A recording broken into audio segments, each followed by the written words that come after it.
Depo Talk, Depo Talk, another topic broken down on Depo Talk. Wonder what it could be. Let's check in with Jan and Rosalie. Welcome to Depo Talk with Veritext principals Jan Ballman and Rosalie Kramm. Each episode looks at a deposition or proceeding-related topic of the day through the lens of two industry veterans with over 80 combined years of experience. And now, without further delay, we are on the record. Take it away, Jan and Rosalie.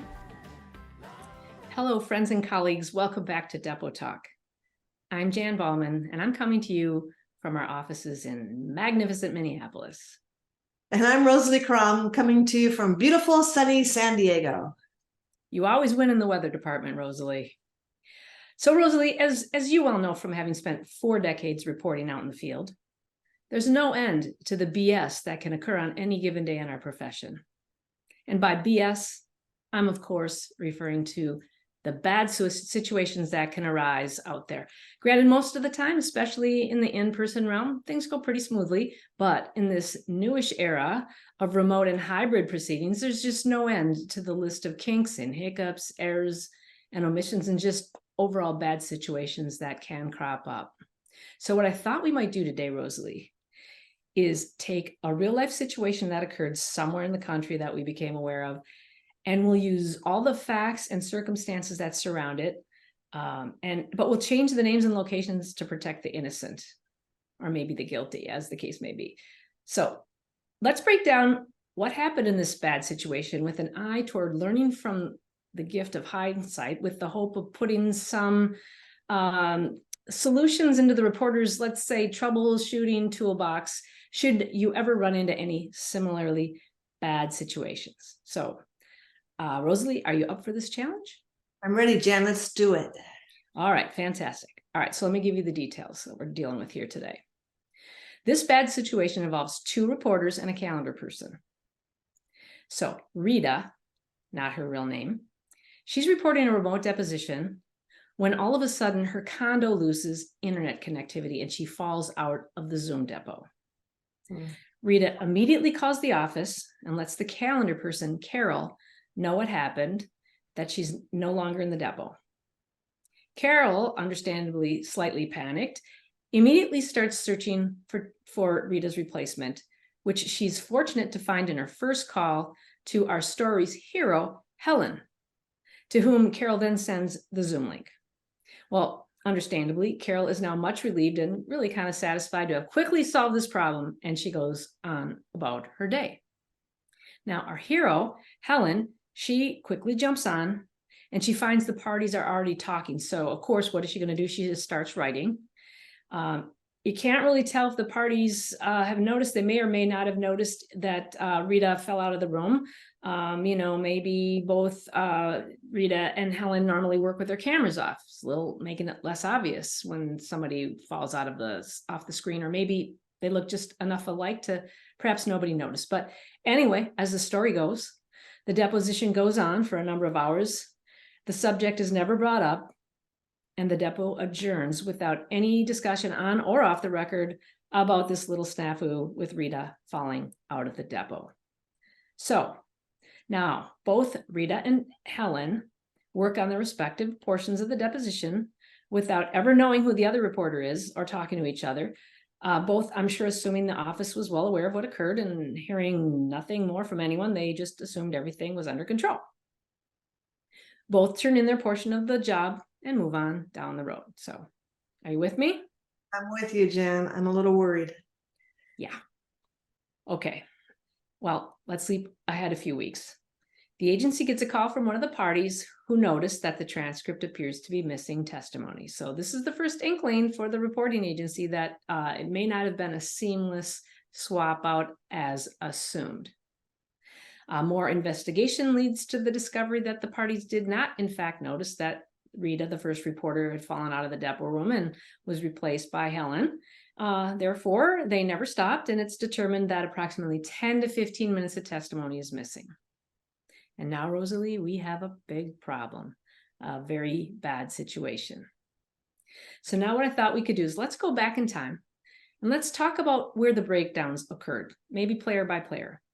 And I would love it if you could kind of offer some more BS, this time meaning brilliant solutions, for how maybe we could have all handled a similar situation that a reporter may find themselves in with regard to the remote and hybrid work environments and all the BS that can sometimes occur due to the combination of, failing technology and human error, or maybe the better word is human assumption. Wow. All right, Jan. Well, gosh, and I could put myself in any one of these people's shoes, and I have a lot of empathy for what happened. But thinking it through, let's start with Rita. So Rita gets there, she's writing, typical deposition, and the power goes out. What are some of the things that Rita might have been able to do? So thinking it through, I remember when we first started remote depositions, we were encouraging and suggesting to both the attorneys and the reporters to use their telephone audio as opposed to the Zoom platform audio, because it was more stable. So if Rita had been on a phone line as opposed to the Zoom line, she would have still been able to hear and to write what people were saying. And at the first moment when it was plausible for her to say, stop, could we please go off the record, and then let them know that she was off the Zoom, and ask them if they could either let her get a chance to try to reconnect or find another reporter, because apparently the power was going to be out the rest of the day. So obviously using that audio line is a good best practice. And then thinking it through, I would suggest that Rita might want to have known who the second reporter would be, and ask Carol, hey, Carol, if you get another reporter, can you please give her my information? Because we need to talk to each other about the fact that these are the people that are appearing. Here's some of the language she might be hearing, or some words. And even the best thing she could do is to copy and paste the last couple of questions and answers that she actually had, and send it to that second reporter, so that the reporter would know the context and be able to read it to the attorneys and say, this is where the first reporter dropped off. Rita also could have sent that same or a typical similar email to the attorneys that were in the room. I'm always really shocked and surprised when I email the attorneys in a deposition asking a spelling question or something, not expecting them to answer until a break or the end of the day. They're answering me right there. So I know attorneys are constantly monitoring their email during depositions.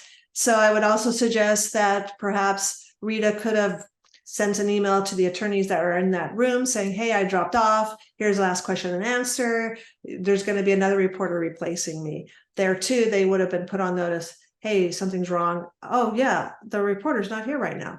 So that's another thing that she could have done. And then when we're thinking about Helen, our hero, because any one of us who's had to go and take over a deposition because a person's machine's broken or something happened, she got sick, it's never fun. And so to do that just tells you that you're a team player and that you're a real professional, and to jump in like Helen did.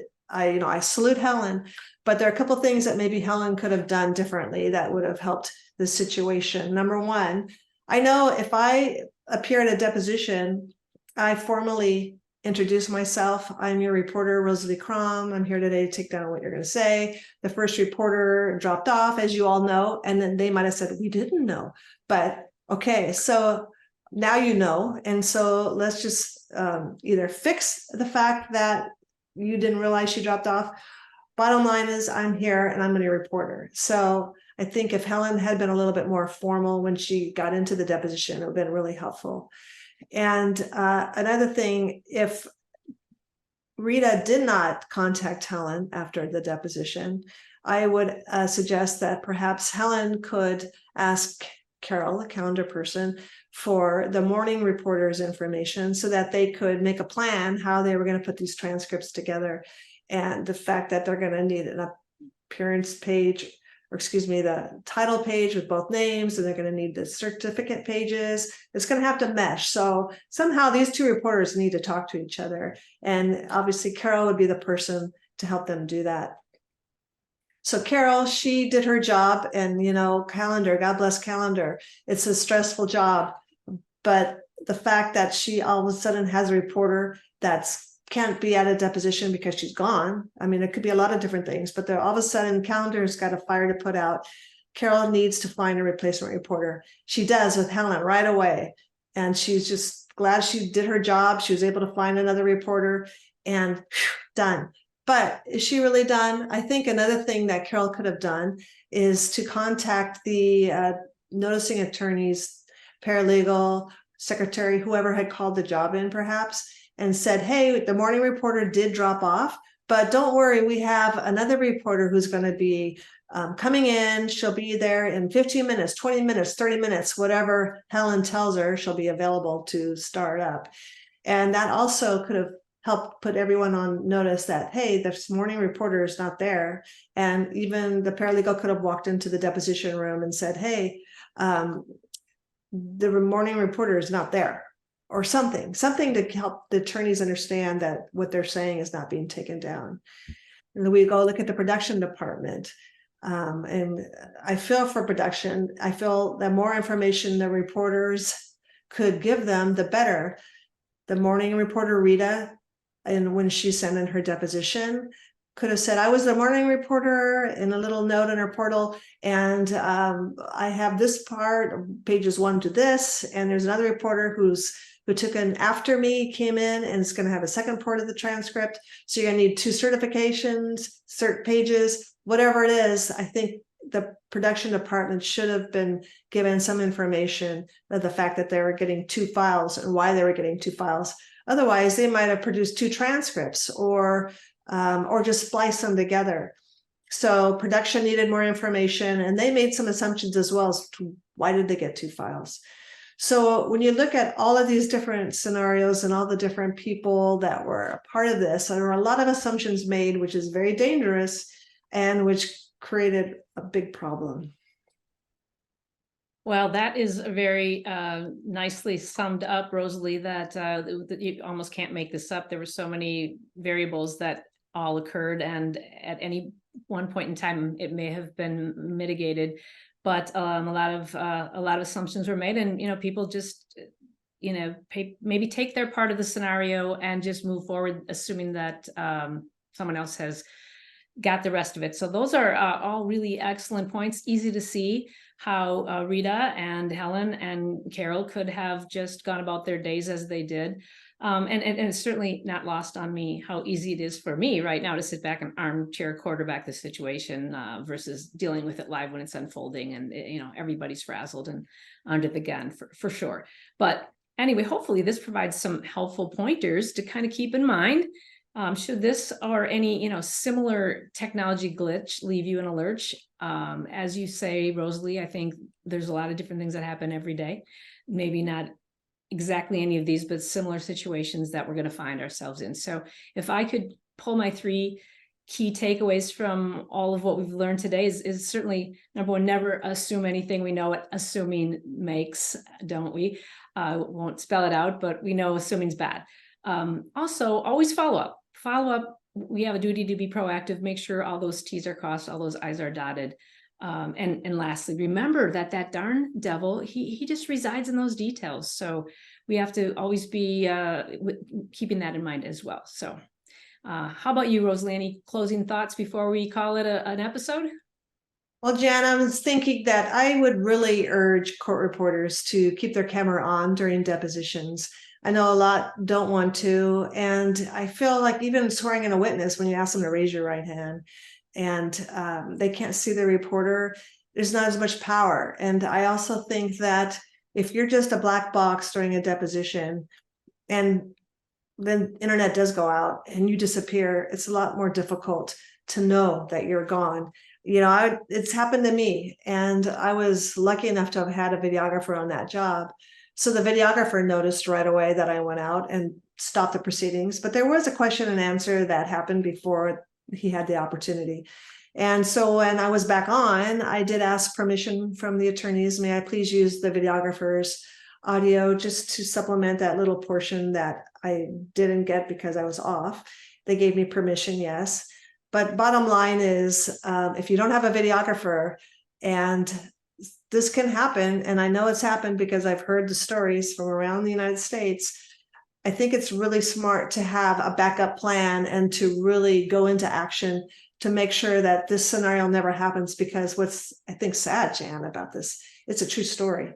So being ready and thinking things through, I feel might solve a problem that should hopefully never happen. Well said, as always, Rosalie.